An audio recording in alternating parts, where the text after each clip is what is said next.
Start. Sir, it is my proud privilege to initiate this important debate on the sixth plan in this august house. Although I have been in charge of the Ministry of Planning only for a few days, I have had the opportunity, along with my colleagues in the cabinet, of considering the plan in its various aspects, and I shall try to present before you the salient features of the plan in the perspective of government's general overall economic objectives. Let me say at the outset that the sixth plan, covering the years 1980-81 to 1984-85, has been formulated in the light of the development experience of the past 3 decades and the perspective we need to keep for the next 10 to 15 years. The country's performance in the past has yielded very valuable lessons, and we must adapt our strategy of development in the light of this experience. The initial conditions from which the plan had to commence were far from favorable. 1979-80 was a drought year during which agricultural production slumped. There was a sharp rise in prices which continued during 1980-81, and many weaknesses appeared in the basic infrastructure of coal, transport and power, which in turn had adverse consequences of industrial growth. Internationally, we faced a sharp rise in prices of petroleum and other imports, while recessionary conditions in the industrialized world held out a threat for our exports. In a situation such as this, it was not easy for the government and the Planning Commission to chart the courses of the country for the next 5, 10 or 15 years, which would be bold or definitive.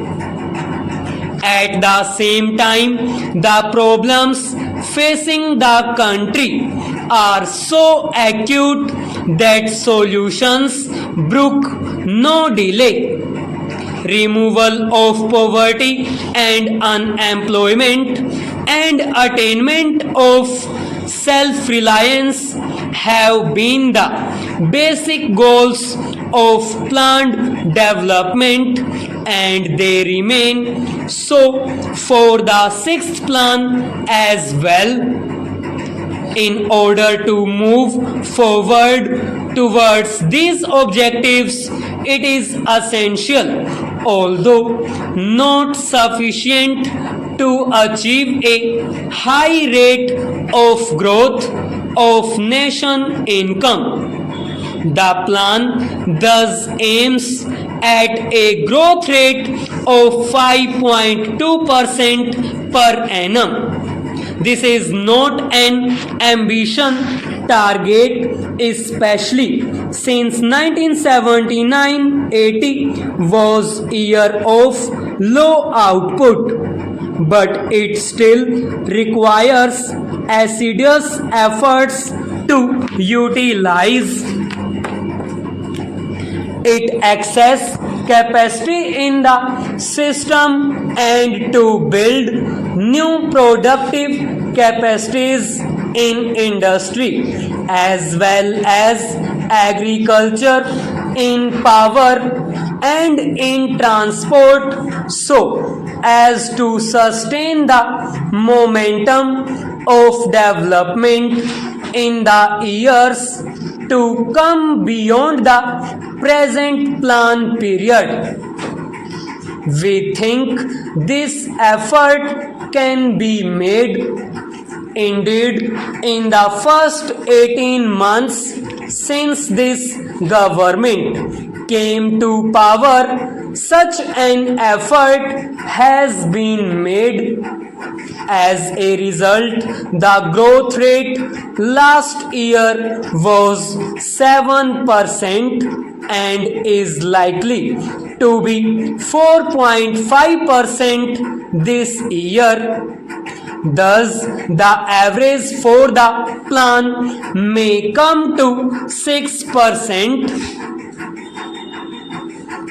In order to achieve the target growth rate of 5.2%, both agriculture and industry will have to perform better than in the past.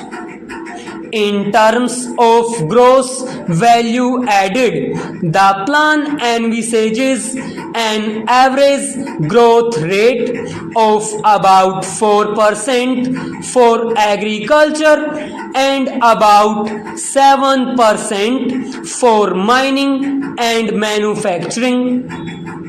The realization of these targets will require a substantial step up in investment as well as a considerable improvement in capacities which have already been created, particularly in such critical sectors as irrigation, power, coal, petroleum, fertilizers, cement and railways.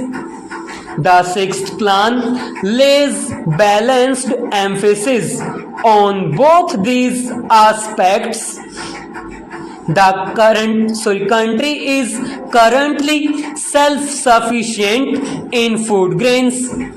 However, there are still gaps in such important areas as pulses and vegetable oil seeds.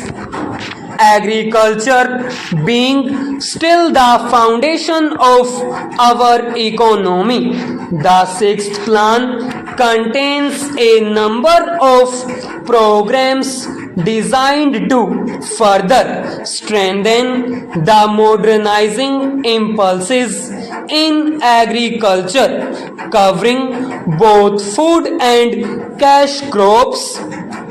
As a part of the overall strategy, the area under irrigation is sought to be increased by nearly 15 million hectares over the plan period.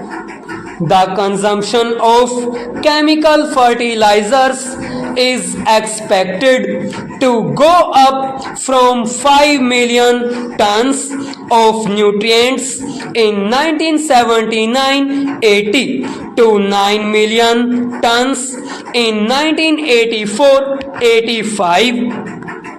The institutional credit for agriculture and rural development will be more than doubled over the plan period. The newly planned National Bank for Agriculture and Rural Development will act as a powerful agent for overcoming the weaknesses of the credit delivery systems, particularly in meeting the credit needs of small and marginal farmers and rural artisans. Apart from crop husbandry, considerable stress has been laid on the development of subsidiary occupations like animal husbandry, horticulture, fisheries, social and farm forestry. The Dairy Development Program alone is expected to benefit about 15 million families.